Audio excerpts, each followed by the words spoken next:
Friedrich Nietzsche was born in 1844 in Roken, a small Prussian village, the son of a Lutheran pastor. Reportedly a brilliant student, he was appointed a professor of philology at the University of Basel at only 24. Yet behind the quiet academic exterior was a man who would transform Western philosophy by challenging its deepest assumptions. Nietzsche believed that Western culture had lost its spiritual center.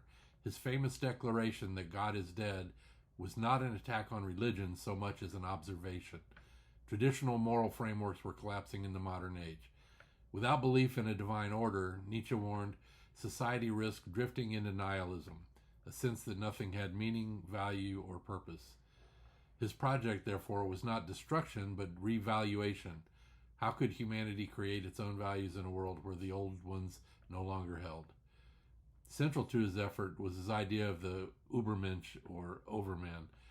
Nietzsche imagined a future human who transcended herd mentality and passive obedience.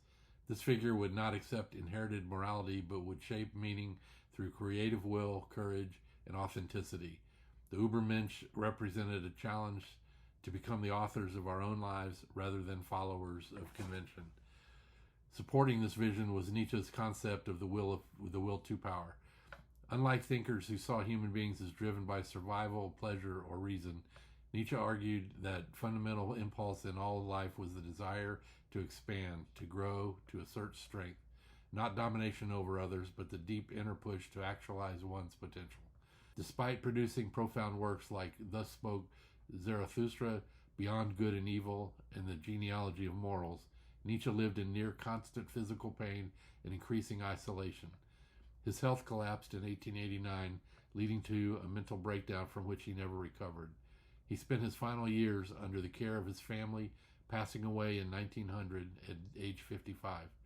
Yet the influence of his theories only grew.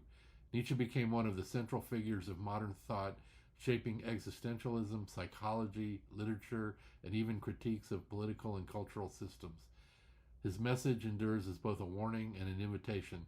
In a world without guaranteed meaning, it is up to us to create our own values, to live courageously, and to transform ourselves into what we have the potential to become.